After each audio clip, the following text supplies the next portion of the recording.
Welcome to a Monday edition of Beyond the Arc. I'm John Gonzalez alongside in our Florida studios, Ashley Nicole Moss, and in a Boston hotel room, I assume, our NBA insider, Bill Ryder.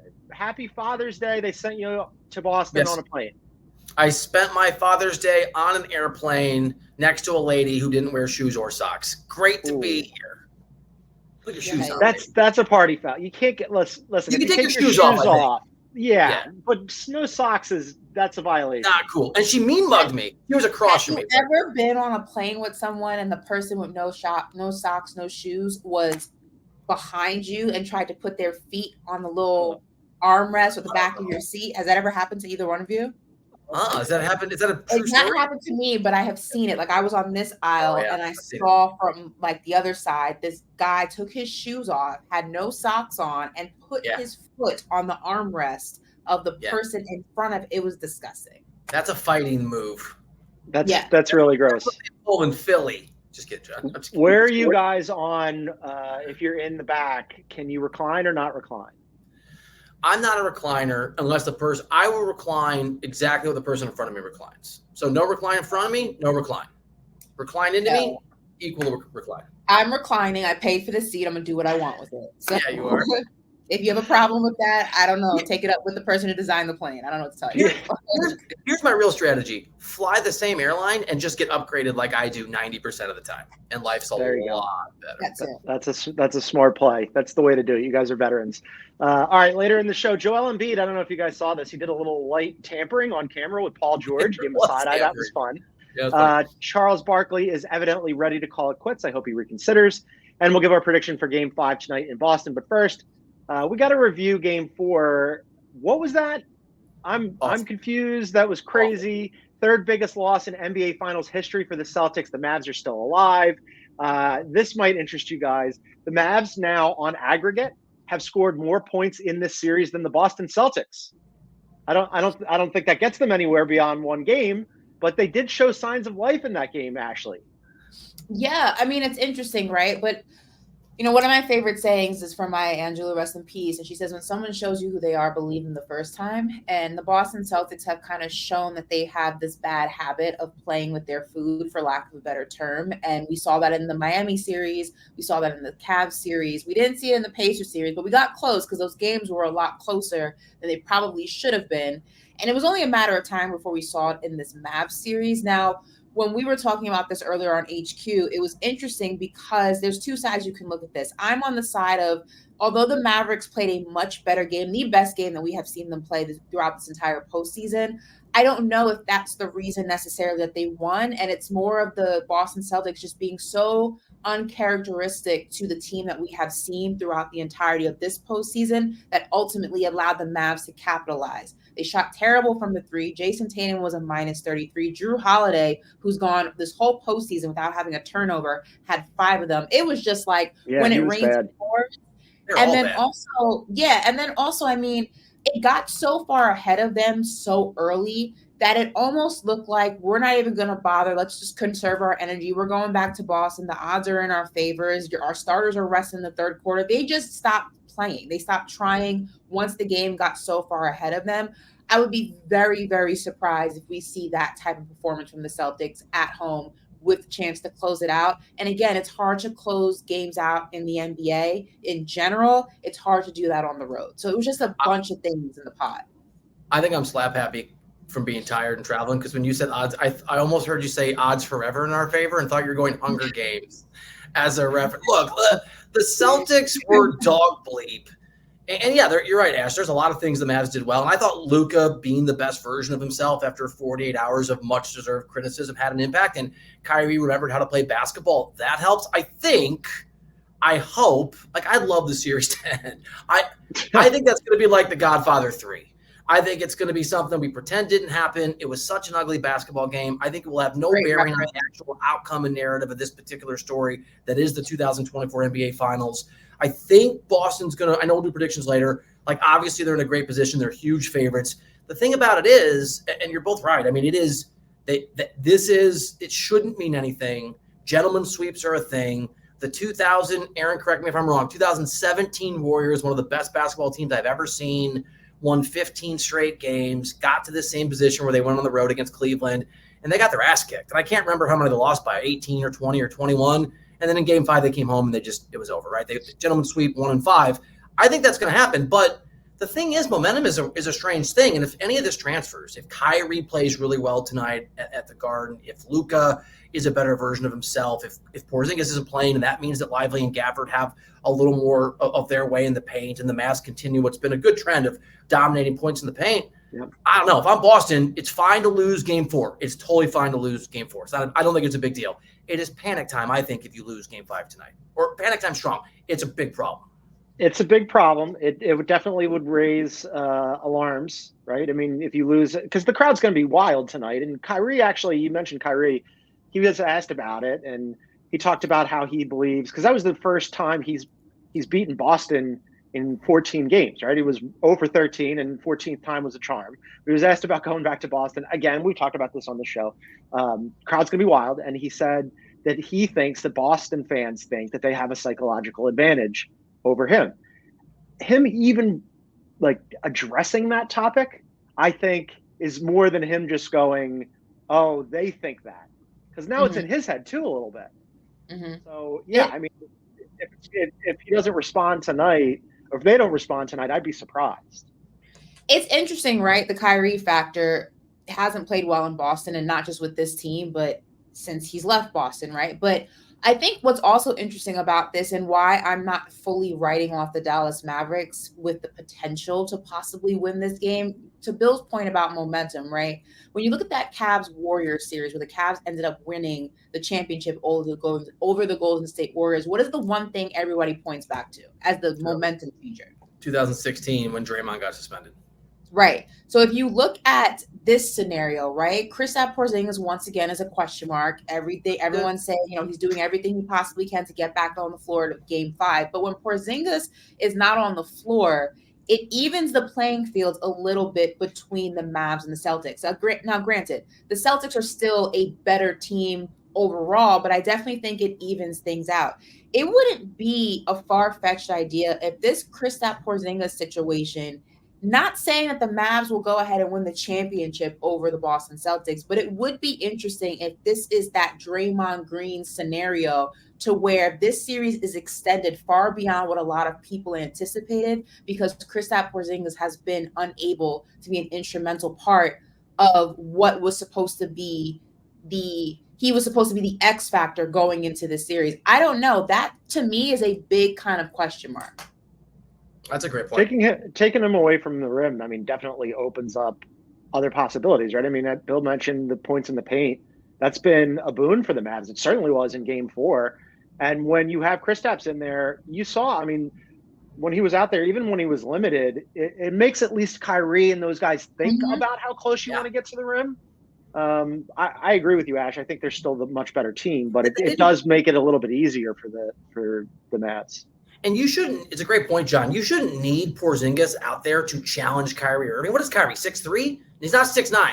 He's not 6'10", but Kyrie had his way at the rim in game 4 too. And he looked a lot, maybe because he was in Dallas, but he looked a lot more confident just going at the rim. And look, the Boston also just completely gave up. So maybe the lack of effort from the Celtics, for whatever reason, when that goes away, presumably tonight, will translate to better defensive just efforts against Kyrie and everybody else. But I'm with you. When Porzingis isn't out there, I think it changes things a lot. It definitely changes the availability or the potential in the paint, right? Because the Celtics are a better three-point shooting team. Yeah. But if you take the ability if you take away the fact that they solely have to rely on that when Porzingis is not on the floor, because when he is on the floor, then you kind of even the game a little bit with points in the paint and the 3-ball. When you remove him from the game, that puts more of the emphasis on the 3-ball, which plays into what the Dallas Mavericks would want, right? They're not a better 3-point shooting team, but points in the paint is right up their alley, especially when you have Daniel Gafford and PJ Washington, Derek Lively, and all those lobs that Luka can go ahead and dish out to them. That's what I'm saying. Porzingis could be the X factor that ultimately extends the series. I would not be surprised if we went 6 games with this thing, 7 potentially. You see the stat producer Aaron just threw in the chat. In game 4, I didn't know this, guys. The Mavs had the fourth most points in the paint in a finals game since 1997, which was a different era of basketball back then. Doesn't surprise me because that game was like such domination from beginning to end. It surprised me in the moment, because don't forget in game 3, they went up 13 and then they gave away the entire lead and the Celtics hit the accelerator. And I expected the Celtics to do that in game 4 and they didn't. They just, the Mavs just kept steamrolling them. Aside from points in the paint, what do we think is transferable? What can carry over from 4 to 5? So I think Luka's better version of himself. And I do think it's significant. I think not chirping at the officials and just focusing on business, right? The guy's the best player on the floor. And if you're the best version of yourself or a better version, that matters.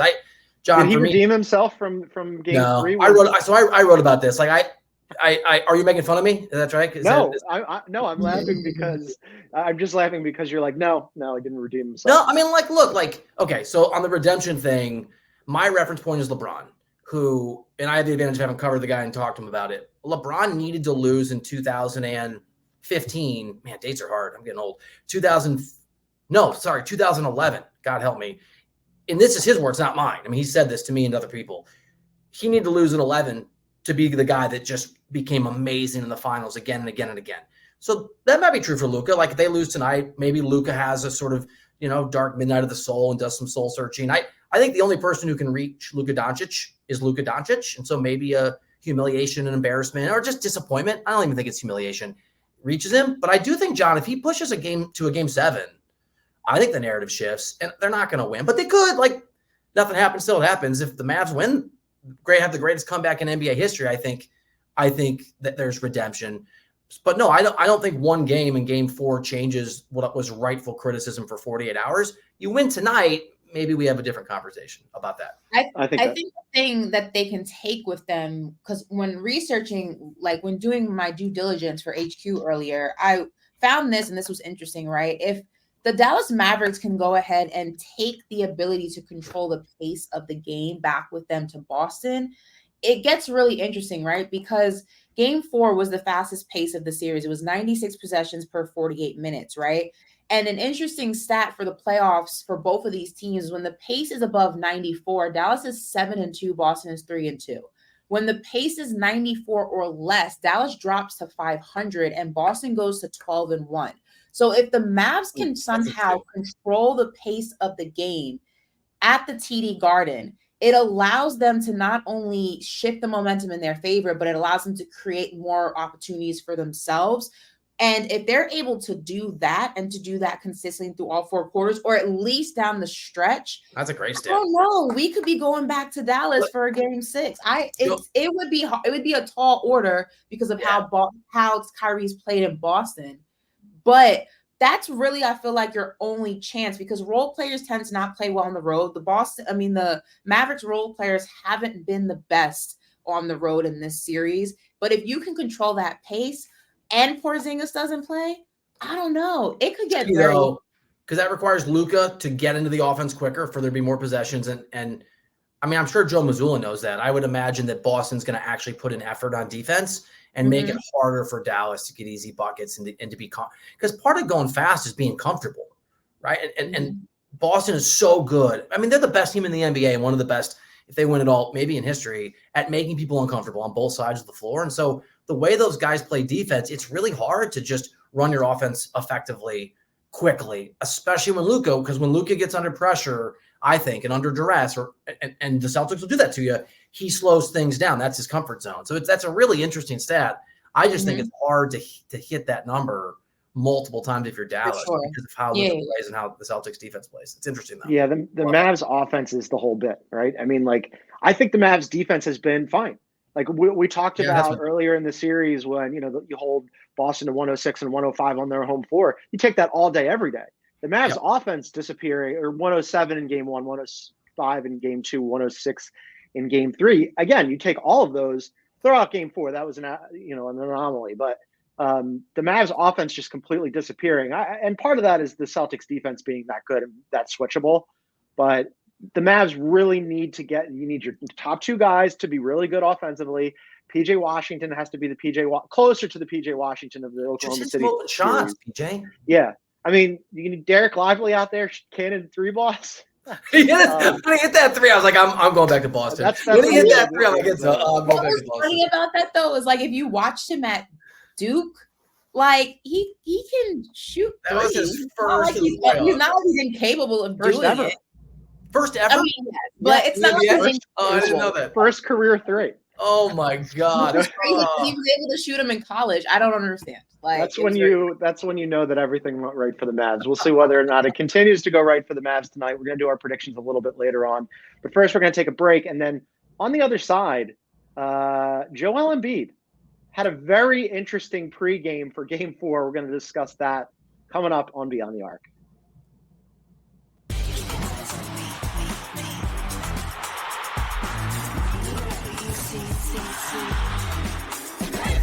It's the NWSL on CBS Sports Network. Keep your eyes on me. All right, welcome back to Beyond the Arc. John, Ashley, and Bill here. Please find us wherever you get your favorite podcasts. Download, subscribe, leave a review. All right, prior to Game 4, I'm in the green room in Stanford, hanging out with the gang, and we're all talking, and then all of a sudden, like Joel Embiid materializes on the ESPN set, and I'm like, we might want to turn this up. So we turn up the volume, and it was quite an eventful hit for Joel Embiid. Evidently, he was not scheduled to go on. He was in the bathroom at the game, and Tim Bontemps from ESPN ran into him and was like, hey, man, we're about to go on. PG's on, and would you like to come on too? And that's how that materialized. So Embiid was asked a couple of different things that I think we should run through here, one of which was about the Sixers offseason coming up. I can't stand them. I hate Boston. Great city, great fans. Obviously they got some great players, but he hurts me a lot. So hopefully, this offseason we find a way to get better and, add some pieces. And, add some pieces. So if you're listening and not watching, when he says add some pieces, he side eyes Paul George, who's sitting next to him, which I thought was just, I don't know what the tampering fine is going to be. It's worth it. That's not. I don't think you can get. I think he wins on a technicality. Ash, you can't get fined for going. You can't get fined for an involuntary or voluntary eye movement. You can't prove. What if I have a stick? Voluntary though. I just go look sides. He's the best. He's the absolute best. I thought it was hilarious.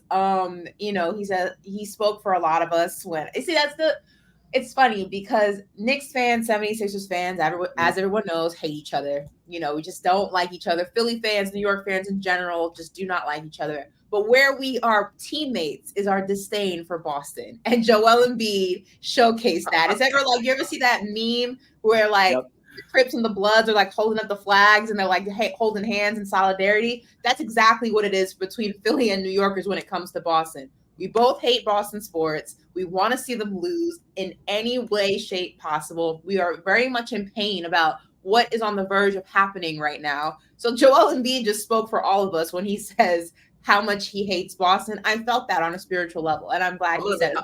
I'm going to make you guys mad here, but I'm an independent reporter, okay? John's a Philly person. You're a New York person. I'm just a guy out here being independent. The Boston fans are so much nicer than the Philly and New York fans. What? They are so much. You're shocked too. 100%. You've met the wrong kind of Boston fans. Whoever I'm bumping into are so nice here. Did you see them fighting each other? They were fighting each other. They had it wasn't those guys. It wasn't those guys. Watch party at the Garden, and they were beating the hell out of each other. One dude beat the crap out of the other dude.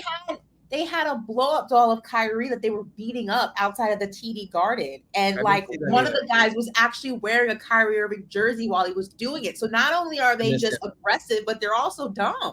I'm telling you that the people, I'm not saying that it's AI generated, whatever you're describing. I'm just saying what I have experienced are some very nice Celtics. I would rank in order Boston fans, New York fans, Philly fans. That's my power rankings right now. It's all the Spider-Man meme where we're all pointing at each other. It's fair. For the Embiid Paul George thing, because quite clearly the Sixers' top target is Paul George. The longer this thing drags on, the more maybe the Sixers should get their hopes up. He still hasn't signed his offer with the Clippers. The Sixers could offer him 4 years for somewhere in the neighborhood of $216 million. That would be the max they could offer him. The Clippers have so far been reluctant to offer him the max because Kawhi Leonard didn't take a max. And notably, in addition to not taking the max money, he took a year less. He only took 3 years on that deal. So if I'm Paul George, I realize he's 34 years old. If I'm him, though, I want those extra years, right? Just lock up the future. Does anybody really think, would anybody on this podcast make the argument that you think you'd have a better chance to win a title with the Clippers and the Sixers? Because I don't. If he wants to win, the path is easier, though. You would think, right? Easier. Because the Western Conference, we've been talking about this all postseason. How do you trust the Ash? No, right? but okay. It depends. There's pros and cons, right? I would say the path in the Eastern Conference is easier, right? Because you have the only top dog that you can see consistently being in the position to really go ahead and make a push for the finals every single year are the Boston Celtics right now, right? I think after that, the next tier of teams are the Knicks, the Bucks, and the 76ers. Even if you don't get have 2 Paul stars, George, right? Not one. Even if you don't get Paul George, right? You have Joel Embiid, who hopefully can stay healthy. You have Tyrese Maxey, who's shown that he is coming to his own, right? I would say that that's the next tier of teams that can really go ahead and push Boston to the brink of 7 games in the Eastern Conference Finals. I feel like that push for the 76ers only continues to get higher if you add a Paul George. When you look at the Western Conference, right? I'm saying, why go to the Clippers? Like, I don't think you can win with the Clippers. I don't think you can win with the Clippers. I mean, yeah, but the Clippers are also kind of weird too, right? Because the Clippers are not quite the Lakers Warriors, right? But they're also not one of the younger. They're still, I feel like they're still relatively a 4th, 5th seed in the Western Conference. I still think that. Yeah, I mean, Thunder are coming, right? Like Minnesota's coming. At some point, it's going to be 13 deep in the West next year. Yeah, it's Kawhi's not reliable. Neither is Embiid, in fairness. But Tyrese Maxey is reliable. And if you're, maybe I'm wrong. I don't have a dog in this fight. If I'm Paul George and winning matters, I think the Sixers are head and shoulders above the Clippers. And I don't know this, but there are some people who think that some guys might take shorter deals this year, or at least have opt-outs, because when the new CBA hit and the money, so Paul, the money gets bigger. Yeah, he's at the wrong age. If he was 28, he would take a shorter deal with an option on when the new CBA hits in a few years. But I don't know, like if you're 34 and you think maybe you're going to, it's an interesting risk. There's just so much more money if you can find a way to be available when that money hits the market. So you guys mentioned if he does come to the East, the path would ostensibly be easier because the Boston Celtics are the only team that you would think are going to be dominant moving forward, except no, that's not what I said. One of the only ones. Okay. Don't diss my Knicks like that. I said that the Boston Celtics probably are the ones most primed to repeat in the finals consistently, but after them, it's Knicks, Bucks, Sixers. The East is 2 to 5 deep, and the West is 13 deep. My point being that Joel Embiid took umbrage with the Boston Celtics component because he doesn't believe that they're going to be set up for a dynasty. This is the other thing he said on the ESPN pregame show. I don't think so. Not with the new CBA. And then you also got to understand the whole East was kind of hurt this year, myself included. So you're saying you're coming next year? I mean, there's a pretty good chance. Okay, so new CBA. He makes a very good point about the team building restrictions that once you get into that second apron. And by the way, the Boston Celtics are about to get into that second apron because Jaylen Brown's contract is kicking in. Tatum's about to get extended. Derek White wants an extension, 4 for 125, and he's earned it. So they're gonna be locked into a very, very good team, but they're not going to be able to add pieces around it. Ashley mentioned how her Knicks were injured. Joel Embiid mentioned how he was injured. Do we buy what Embiid is saying about how maybe this isn't a foregone conclusion about the Celtics being dominant moving forward? Drew Holiday is under a long-term deal, right? He has that too. So he's locked in.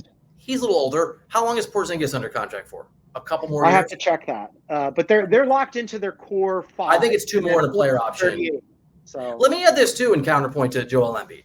Yeah, it's going to be hard. It's going to be difficult to navigate. I'm not doubting Brad Stevens' ability to do it in whatever fashion that looks like, because he is such an impressive executive. I think he is right that if the Knicks have been healthy, and if the Sixers have been healthy, and if Giannis had been healthy, and if Dame had been healthy, it's a more difficult terrain. But I still think the Celtics are the best team of all those teams, even if everybody's healthy. Harder to get through, but I'm not sure the outcome, Ash, is that different. Maybe if they played the Knicks. I think the Knicks would have been interesting. Yeah, I think the Knicks could have pushed them to 7 games. I don't know if the Knicks would have won that series, but I definitely think they could have pushed them to the brink fully healthy. I do think, though, it's interesting that he feels that way because Jason Tatum, Jaylen Brown are going to be there. Drew Holiday is going to be there. Porzingis, I think, has 2 or 3 years left on his deal, maybe.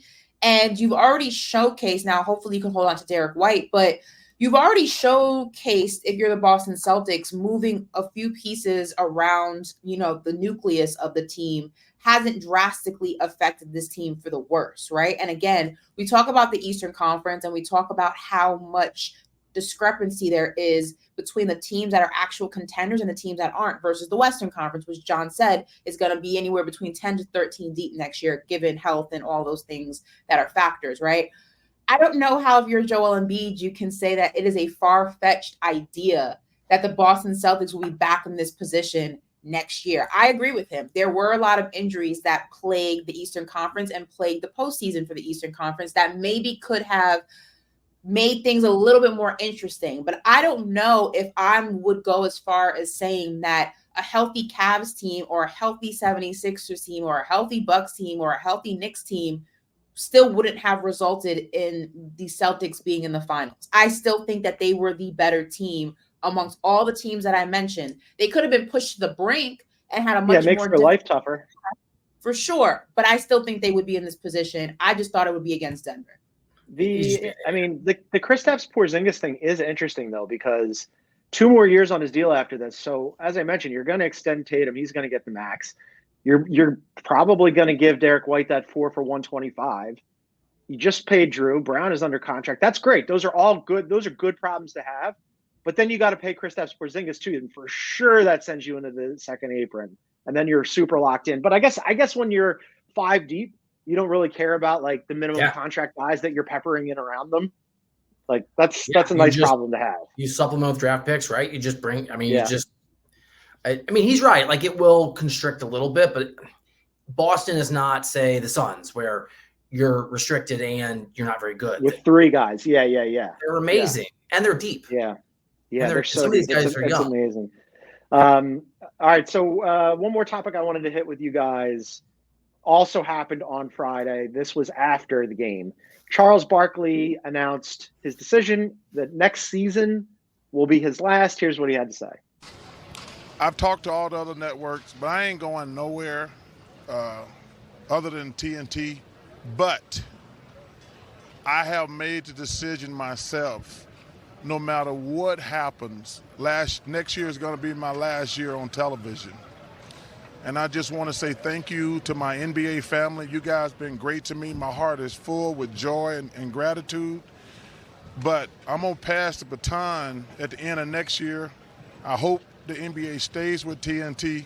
But for me personally, I wanted you guys to hear from me because I'm not doing any more interviews. Don't y'all be calling me. Nobody calling me. I'm not talking about this again, but I want to tell my NBA and NBA TV and TNT family that I'm not going to another network, but I'm going to pass the baton to either Jamal Crawford or Vince Carter or you, Steve. But next year, I'm going to just retire after 25 years, and I just want to say thank you, and I wanted y'all to hear from me first.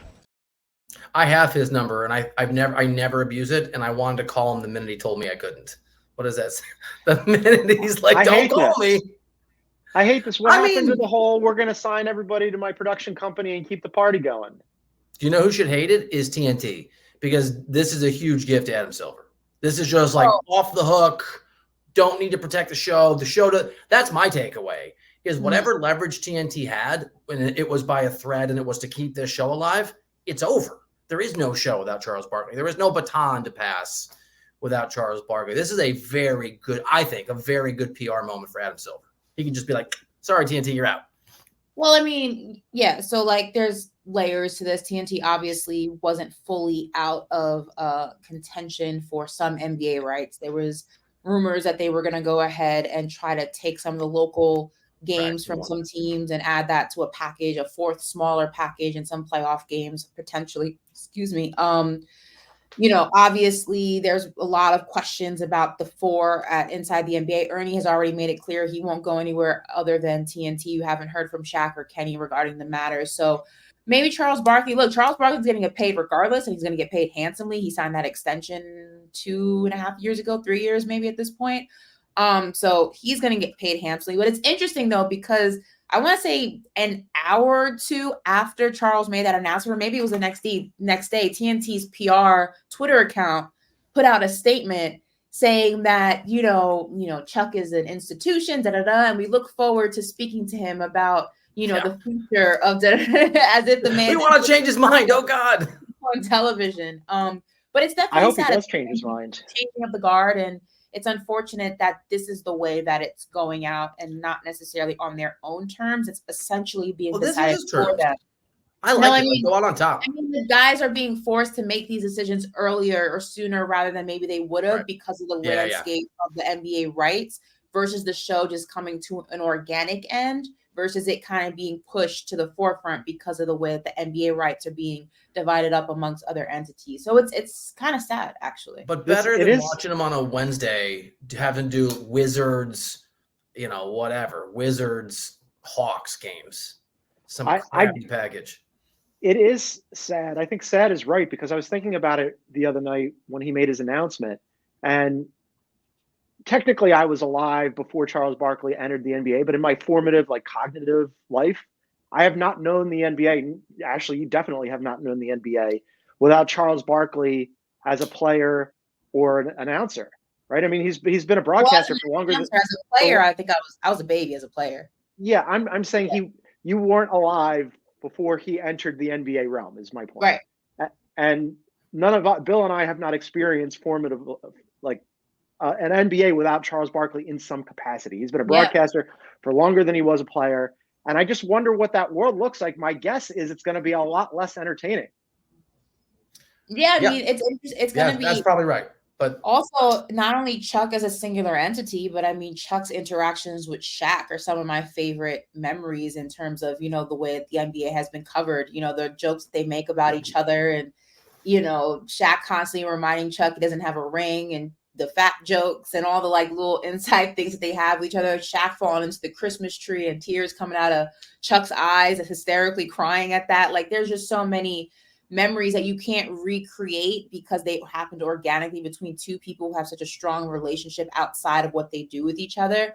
It's hard to recreate that. It's almost impossible to recreate that unless it happens organically. So it's very unfortunate that, again, this is kind of happening on the terms of the NBA and not necessarily on the terms of the show, and a show that I feel like everybody loves in some way, shape, or form. And I think that's the saddest part of it. I don't think the question of the conversation is whether it's a lesser reality without Chuck. Of course it is, for everybody. I think the question is, can that show survive if they're given the option without Charles Barkley? No.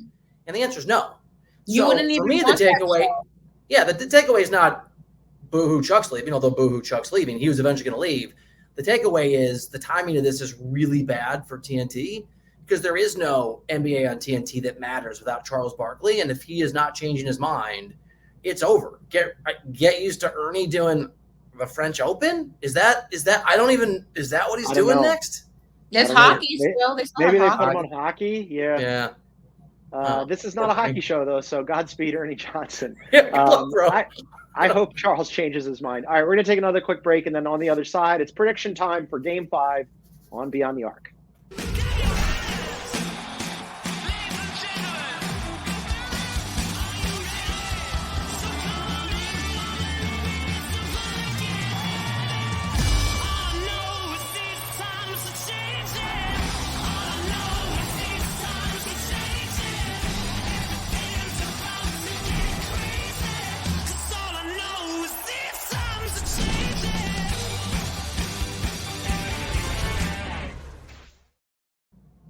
All right, welcome back to Beyond the Arc. Go check out our YouTube page when you get a second. You can find that at Beyond the Arc CBS. Please subscribe, hit the like button, leave us a comment. Might pop up on the show sometime. All right, Game 5 tonight in Boston.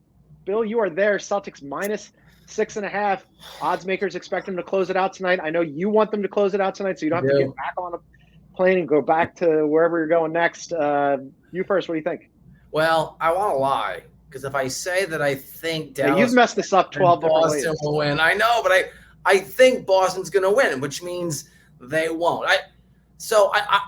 By the way, just for the record, I think predictions are dumb. Since I say it every day on the radio show, I'm going to say it here too. I think predictions are stupid. Because if we knew, and I love working with you guys, we wouldn't be doing this. I would have been made so much money in Vegas. I'd have a little pad there. I'd be on my little private jet. I think Boston's going to win. History tells us that this is probably anomalous. This is probably the typical sort of gentleman's sweep psychology of the winning team, the Celtics, just not trying, and the Mavs playing for some self-respect. And Kyrie's obviously been so much better in Dallas than we've already talked about all this. So it didn't mean anything. Godfather 3, Game 4, that's what that was, and Boston win by 11.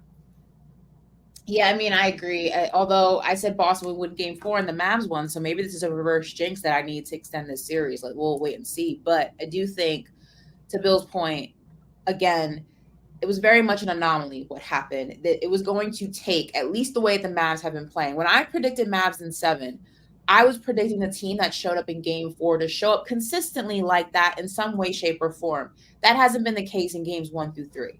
I have a hard time believing, even, with all the momentum in the world, that all of a sudden everything that you saw in Game 4 is going to showcase in Game 5, because in part, I don't believe that it was solely the Dallas Mavericks and not partly the Boston Celtics just simply stopped trying. And I think that you're not going to get a Boston Celtics team that's going to stop trying in this game tonight. I don't think they're going to do that in front of their home crowd. I think if they're going to win, they want to win at home. So while I would love to extend this series to 6 games, even 7 games, I love a Game 7 in any sport. I do. Game 7s are amazing. It's the best term in sports. But I just have a hard time seeing that happen with how inconsistent this Dallas Mavericks team has been in some way, shape, or form, but more specifically, how bad Kyrie Irving has been in Boston. I have a very hard time picking the Dallas Mavericks, even with all the momentum they have coming off of Game 4. Are we all taking Boston? I'm so screwed. I had the Boston Celtics in 6 games. I am taking them in Game 5. So yes, Bill, you are screwed. The dreaded BTA jinx has been enacted. Look, if we're looking at it dispassionately and taking the superstition out of it, it's just really hard for me to imagine that the Celtics are going to play that bad again. That everything that could possibly go wrong for them did, and everything that could possibly go right for the Mavs did in the capacity that it did as well. And also, like, it's in Boston, the crowd's going to be wild. They don't want to get back on a plane and go back to Dallas. Like, I don't think it would be the death knell for them by any stretch. But you don't want to do that. The duck boats are gassed up. They're ready for the parade. I'm going to take the Celtics tonight. It's a clean sweep for the 3 of us. Bill, I'm sorry. All right. I'll be back here then I'll be back in Boston for Game 7 is what we're saying. A Game 7 in Boston, like a Game 7. No, let's just see if they can get to Game 6 first. But let's just say even a Game 6 would be exciting, because then that shifts the pressure to the Boston side as the Dallas Mavericks. The Dallas Mavericks would have pulled off a comeback that nobody saw coming. Now the pressure's on the Celtics to go ahead and close this thing out on the road in Dallas. It would make for it would be a great viewing experience as a basketball fan. I don't know if we're going to get there, but like the basketball fan in me and also the Boston hater in me definitely wants to see that happen, because the closer we get to a Game 7, the more even the scales become. If Dallas wins tonight, they can win the series. I mean, I was thinking about this, that there is a world where they can certainly go home and win at home. And there's a world where Jason Tatum pulls a Harden and goes 7 of 30 in Game 7. And Porzingis can't play. And all that Tatum love that he's so great. The refs gotta inject one of the Jays, and then even the playing field even more. That would be. Just Joe Mazzulla get fired in the series. He does, right? No, they're not going to lose the series. They're going to win tonight. This is ridiculous. We need Scott Foster to eject Jaylen Brown from the game. All the pressure's on Jason Tatum. No Kristaps Porzingis. They're going to win tonight by 11. They're going to win by 11. They're going to be in control the whole time. It's going to be comfy. One little run, and then Kyrie will brick a shot or something. I think it's over, but we'll find out, and we'll find out tomorrow. We'll be here on the show We're going to be on CBS Sports Network tomorrow at 2 p.m. Eastern, whether the Celtics win or blow it. So you're going to want to come and check us out on that. It's going to be fun either way, but I suspect that it's probably cooked, but we'll find out. For now, though, that should probably do it for us, for Ashley Nicole Moss in our Florida studios, for Bill Ryder on the road in Boston, our NBA insider. I'm John Gonzalez. Thanks for tuning in, everybody. Enjoy Game 5, and we will see you tomorrow.